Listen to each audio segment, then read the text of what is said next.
अस्सलाम वालेकुम स्टूडेंट्स। आज मैं आपको हमारा टॉपिक डाइजेशन इन मैन के सेकंड हिस्से में लेकर आ रही हूँ। अब तक हमने डाइजेशन को जितना भी समझा, हमने बात स्टार्ट की इंजेस्शन से, खुराक की सिलेक्शन से, और हमने बात की कि ओरल कैविटी के अंदर खुराक के बारे में जो गुज़रगाह है ये हमारी, और फिर इसे होती हुई खुराक ओइसोफेगस जो कि हमारी खुराक की नाली है उसमें जाती है। उससे पहले क्या क्या होता है, तो हमने दांतों का रोल देखा, हमने स्लाइवरी ग्लैंड्स के बारे में बात की, हमने उनके नाम देखे, हमने पीएच के बारे में बात की, और हमने ये सारी चीज़ों को अंडरस्टैंड किया। फिर हमने ग्लॉटिस, एपिग्लॉटिस और किस तरह से खुराक की नाली में एंटर होती है और सांस की नाली की तरफ नहीं जाती, इसके बारे में भी बात की। आज हमने देखना है कि किस तरह से खुराक की नाली, जहाँ मैं इस वक्त इशारा कर रही हूँ, इसके अंदर से खुराक गुजरती है और फिर स्टमक में पहुँच जाती है। ओरल कैविटी का हिस्सा हमने यहाँ तक पढ़ लिया। हमने ये माना था कि ग्लॉटिस के ऊपर एक लिड लाइक स्ट्रक्चर होता है जिसे एपिग्लॉटिस कहते हैं, और ये खुराक के टुकड़े को सांस की नाली में जाने से रोकता है। खुराक का टुकड़ा अब एक छोटी सी बॉल लाइक स्ट्रक्चर बन गया और इसको हम बॉलस कहते हैं। अब इस बॉलस ने इस पूरी खुराक की नाली से गुजरना है। हमारी जो खुराक की नाली है इसमें दो तरह के मसल्स पाए जाते हैं, लॉन्गिट्यूडनल मसल्स जो कि लंबाई के रुख होते हैं, और सर्कुलर मसल्स जो कि इसमें दायरवी शक्ल में होते हैं। इन दोनों की वाइस वर्सा कॉन्ट्रैक्शन और रिलैक्सेशन की वजह से खुराक की नाली में वेव्स पैदा होती हैं जो कि बॉलस को आगे की तरफ पिंच करके धकेलती हैं। ये बिल्कुल ऐसे ही होता है जैसे आप ब्रश पर टूथ पेस्ट लगाते हैं तो आप टूथपेस्ट को पीछे की तरफ से प्रेस करते हैं जिसकी वजह से पेस्ट आगे से निकलती है। तो बॉलस ये छोटी छोटी वेव लाइक कॉन्ट्रैक्शंस की वजह से जो कि खुराक की नली में पैदा होती हैं, एक वक्त आता है कि स्टमक में चला जाता है। ओइसोफेगस के ऊपर की तरफ आप देख रहे हैं कि स्फिंक्टर मौजूद है। स्फिंक्टर स्पेसिफिकली जो मसल्स हैं वो ऐसे स्ट्रक्चर्स हैं, स्फिंक्टर जो मसल से मिलकर बने हैं जो कि बॉलस को वापस नहीं जाने देंगे। उसके बाद तमाम पेरिस्टॉलसिस की वजह से जो बॉलस है, जो खुराक हम खा रहे हैं, खाने के दौरान छोटे छोटे इसके टुकड़े बन रहे हैं, ये आहिस्ता आहिस्ता करके स्टमक की तरफ आता चला जाएगा। अब ये जो कॉन्ट्रैक्शन और रिलैक्सेशन दिखाई हमारे मसल्स ने, जो कि लॉन्गिट्यूडनल मसल्स हैं विच आर अरेंज लॉन्गिट्यूडनली, लंबाई के रुख है, और सर्कुलर मसल्स ने जिन्होंने गोलाई के रुख, जिनका रुख है, इन्होंने कॉन्ट्रैक्शन रिलैक्सेशन दिखाई जिससे वेव्स पैदा हुई। और इन वेव्स फॉर्मेशन का जो फिनोमिनन है जो कि खुराक को आगे की तरफ धकेलता है, ये कहलाता है पेरिस्टॉलसिस। जब सारा खुराक मैदे में पहुंच जाती है तो यहाँ हजम होने का अमल शुरू हो जाता है। बाज़ दफ़ा किसी इन्फेक्शन या किसी बीमारी के वजह से आपका दिल जो है घबराना शुरू हो जाता है, उसे आप नौजिया कहते हैं, क्योंकि आपको फीलिंग ऐसी आ रही होती है कि आपने जो कुछ खाया है या आपके स्टमक में जो कुछ भी है वो जिस्म से बाहर खारिज हो जाएगा। उस फीलिंग का नाम नौजिया है। और अगर स्टमक में मौजूद तमाम खुराक जो कि बहुत हद तक हज़म हो गई होती है और इसमें एसिड वगैरह भी शामिल हो गया होता है और गैस्ट्रिक जूस भी शामिल हो गया होता है जो कि यहाँ पैदा होने वाली सिक्रीशंस हैं जिसके बारे में हमने आगे डिटेल में भी देखना है, अगर ये सारा जो फूड है, पार्शली डाइजेस्टेड फूड है, इसी रास्ते से होता हुआ मुंह से बाहर खारिज हो जाए, जिस रास्ते से ये अंदर गया था उसी रास्ते से बाहर खारिज हो जाए, तो फिर हम कहते हैं कि ये वॉमिटिंग हो गई। अब खुराक जब एक दफ़ा स्टमक में दाखिल हो गई है तो स्टमक के बाहर की तरफ भी एक छोटा सा स्ट्रक्चर है जिसे हम स्फिंक्टर बोलते हैं, जो कि गार्ड करता है और कोशिश ये करता है कि जो खुराक है जो स्टमक में आ गई उसको वापस ना जाने दिया जाए। ऑब्वियसली वॉमिटिंग जब होती है तो वो फिर अपना काम नहीं कर पाता, और जिसकी वजह से तमाम जो वॉमिट है जो कि आपकी हज़म शुदा खुराक है बहुत हद तक हज़म हो गई होती है और उसमें गैस्ट्रिक जूस भी शामिल होता है, वो सारा बाहर निकल जाता है। अब अगर हम स्टमक की बात करें तो ओइसोफेगस स्टमक में खुलती है, एक छोटा सा मस्कुलर सा बैग लाइक स्ट्रक्चर है, बहुत सारी खुराक को रिसीव करता है। सबसे बाहर जो इसकी लाइनिंग होती है उसको म्यूकोजा कहते हैं, और उससे भी बाहर जो लाइनिंग होती है वो एपिथीलियम इसकी कहलाती है। यहाँ पर स्टार्ट में जो स्फिंक्टर होता है जो कि इसकी ओपनिंग को गार्ड करता है ओइसोफेगस से स्टमक की तरफ, उसको कार्डियक स्फिंक्टर बोलते हैं। और इस तरफ जो स्फिंक्टर आप देख रहे हैं जो स्टमक को आगे स्मॉल इंटेस्टाइन की तरफ खोल रहा है, उसको पाइलोरिक स्फिंक्टर कहते हैं। स्फिंक्टर्स का काम ये होता है कि इन ओपनिंग्स को अच्छे तरीके से गार्ड किया जाए और खुराक को अच्छे तरीके से चेक किया जाए कि वो रिवर्स ना हो, उनका बैक फ्लो ना हो। पेरिस्टॉल्टिक कॉन्ट्रैक्शंस जो हैं वो बहुत ज़्यादा स्ट्रॉन्ग होती हैं जब आपका जो खाना खाने का टाइम है वो बहुत ज़्यादा गुजर गया होता है, 10 घंटे, और समटाइम्स जैसे हमने रोज़ा रखा होता है तो बहुत ज़्यादा वक्त का भी रोज़ा होता है, या किसी भी वजह से अगर आपको खाना खाए बहुत देर हो गई है तो आपके जिस्म में जो ग्लूकोज लेवल है वो नीचे होना शुरू हो जाता है। जैसे जैसे ग्लूकोज लेवल नीचे होना शुरू हो जाता है उसकी वजह से आपके यहाँ पर कॉन्ट्रैक्शंस पैदा होना शुरू हो जाती हैं जो कि पेरिस्टॉल्टिक कॉन्ट्रैक्शंस ही होती हैं, जिसकी वजह से आपको ऐसा लगता है कि पेट में कुछ अजीब सी कैफियत हो रही है, खाली पेट में से आवाज़ें आ रही हैं क्योंकि खाली पेट में आपका जूस, गैस्ट्रिक जूस जो है वो रिलीज़ हो रहा होता है।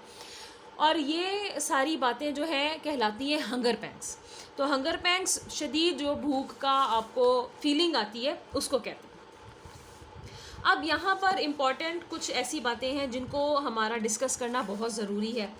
मिसाल के तौर पर आपकी जो बुक है उसमें पेज नंबर 247 पर एक येलो बॉक्स है, और मैं आपको हर बार कहती हूँ कि येलो बॉक्स को बहुत इंपॉर्टेंस दिया करें। आप जानते हैं कि ज़मीन की कशिश की कुव्वत, ग्रेविटी, हर चीज़ को ऊपर से नीचे की तरफ धकेलती है, अपने तरफ खींचती है उसको इनफैक्ट। तो क्योंकि जब एक इंसान सीधा खड़ा होता है तो ज़ाहिरी बात है कि मुंह से जो कुछ खुराक वगैरह जो है वो खाएगा वो नीचे की तरफ, स्टमक की तरफ ही आएगी, क्योंकि पेरिस्टॉल्टिक कॉन्ट्रैक्शंस खुराक को अंदर की तरफ ही भेजेंगी। ये बात अप्लाई होती है लिक्विड पर कि लिक्विड जो भी हम इस्तेमाल करते हैं, दूध, पानी पीते हैं, जूसेस पीते हैं, वो फ़ौरन तेज़ी से ओइसोफेगस से होते हुए स्टमक में आ जाते हैं क्योंकि उनके ऊपर ग्रेविटी का इम्पैक्ट जो है वो ज़्यादा होता है। और जो सॉलिड फूड पार्टिकल्स हैं उन पर इस चीज़ का अमल नहीं है।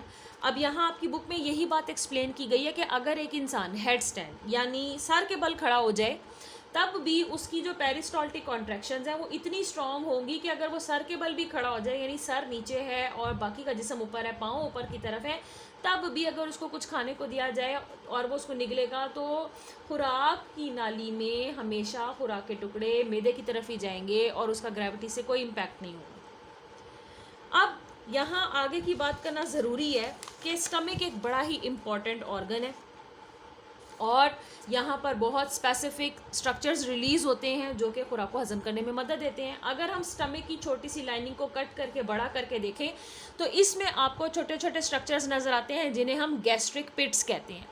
ये माइक्रोस्कोपिक स्ट्रक्चर हैं, छोटे से गड्ढे की तरह आपको नज़र आते हैं, और अंदर आपको इसकी सेलुलर लाइनिंग नज़र आ रही है। स्टमक की जो वॉल है वो 2 तरह के सेल्स से मिलकर बनी है। इन 2 तरह के सेल्स में से आपको प्रोमिनेंट बड़े सेल्स नज़र आ रहे हैं, वो कहलाते हैं पेराइटल सेल्स, और दूसरे सादा तरीन सेल जो यहाँ सब जगह पाए जाते हैं, ग्रीन रंग के अलावा मैंने रेड भी इसको शो किया है, वो कहलाते हैं चीफ सेल। पेराइटल सेल का दूसरा नाम है ऑक्जेंटिक सेल्स और चीफ सेल्स का दूसरा नाम है जाइमोजन सेल्स। जाइमोजन सेल्स एक ख़ास एंजाइम सिक्रीट करते हैं जिसे हम कहते हैं पेप्सिनोजन। पेप्सिनोजन का काम है प्रोटीन्स को हज़म करना, और पेप्सिनोजन इसकी इनएक्टिव फॉर्म है, क्योंकि आपको पता है कि हमारी मेम्ब्रेन्स, हमारे सेल्स में भी जगह जगह प्रोटीन कंटेंट शामिल है, तो इसलिए इसको इनएक्टिव फॉर्म में रिलीज़ किया जाता है। बाद में ये एक्टिव फॉर्म पेप्सिन में कन्वर्ट होता है और ये तब होता है जब खुराक मैदे की तरफ आ जाती है। उसके बाद अगर हम बात करें ऑक्जेंटिक सेल्स की, तो ऑक्जेंटिक सेल्स हाइड्रोक्लोरिक एसिड जो है ये हमारे जिस्म में सिक्रीट करते हैं। क्योंकि ये एसिड है तो डाइल्यूटेड फॉर्म में रिलीज़ होता है, और ये क्या करता है कि जो खुराक हमारी मैदे में दाखिल हो रही होती है उसकी पीएच को बदल देता है। उस पीएच चेंज की वजह से अगर खुराक में थोड़े बहुत जर्म्स मौजूद हैं तो कुछ जर्म्स इस पीएच चेंज की वजह से यहीं पर ख़त्म हो जाएंगे और वो हमें नुकसान नहीं पहुंचाएंगे। अब अगर हम बात करें कि ओवरऑल जो सिक्रीशन स्टमक पैदा कर रहा है उसको हम क्या कहते हैं, तो उसको हम गैस्ट्रिक जूस कहते हैं। गैस्ट्रिक का वर्ड मेनली स्टमक के लिए इस्तेमाल होता है। इसमें 3 चीज़ें शामिल होती हैं, HCl, पेप्सिनोजन और एक बहुत ही इंपॉर्टेंट कंपाउंड जिसे हम कहते हैं म्यूकस, एक थिक जेली के जैसा मादा जो कि पानी और कुछ आयंस और मिनरल्स से मिलकर बनता है। इन तीनों की एग्रीगेशन को, कलेक्शन को हम कहते हैं गैस्ट्रिक जूस। म्यूकस इसलिए सिक्रीट होता है कि वो जो स्टमक की वॉल्स हैं उनको कवर करके रखता है, क्योंकि मैदे के अंदर हम मुसलसल खाते पीते रहते हैं, खुराक हजम होने में भी बहुत टाइम लगता है। तो HCl जो है, पेप्सिनोजेन जो एंजाइम है, वो कहीं मैदे की ही दीवार को ख़राब ना करना शुरू कर दें, इसकी ही जो वॉल है, इसके ही जो सेल्स हैं उनको डैमेज करना ना शुरू कर दें। इसीलिए ये बहुत ज़रूरी है कि म्यूकस जो है वो रिलीज़ हो जाए। अब कुछ इंपॉर्टेंट पॉइंट्स आपको बताना चाहूँगी। म्यूकस को हम डिफाइन कैसे कर सकते हैं? Mucus is a thick secretion which covers inside the stomach and it prevents underlying walls from being digested, because जो digestive juice है it is being secreted inside the stomach, so it should not harm the internal walls and internal structure of the stomach. Because of this reason mucus helps and it protects the walls of the stomach. उसके बाद अगर मैं आपको और important बात बताऊं तो pepsin जो है ये एक एंजाइम है, इनएक्टिव फॉर्म में रिलीज होता है, जैसे मैंने आपको अभी बताया पेप्सिनोजिन की शक्ल में। इसकी एक्टिव फॉर्म पेप्सिन है। और जो हाइड्रोक्लोरिक एसिड जब रिलीज होता है मैदे के अंदर तो पीएच चेंज आता है, जिसकी वजह से पेप्सिनोजिन को भी इशारा मिलता है और ये एक्टिव फॉर्म पेप्सिन में कन्वर्ट होकर अपना काम सरंजाम देना शुरू करता है।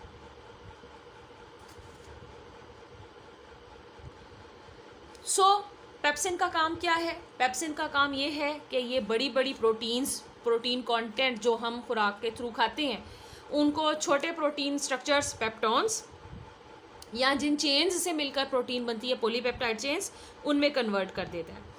इतने सारे काम के बाद जो थोड़ी बहुत डाइजेशन स्टार्ट यहाँ पर होती है, उसके नतीजे में एक सेमी सॉलिड यानी सॉलिड पार्टिकल्स भी उसमें होते हैं और बहुत हद तक पानी वाली सिक्रीशंस, म्यूकस, पेप्सिनोजेन, HCl, थोड़ा सा पानी जो हम खुराक खाने के साथ इस्तेमाल करते हैं, वो सारा बन जाता है।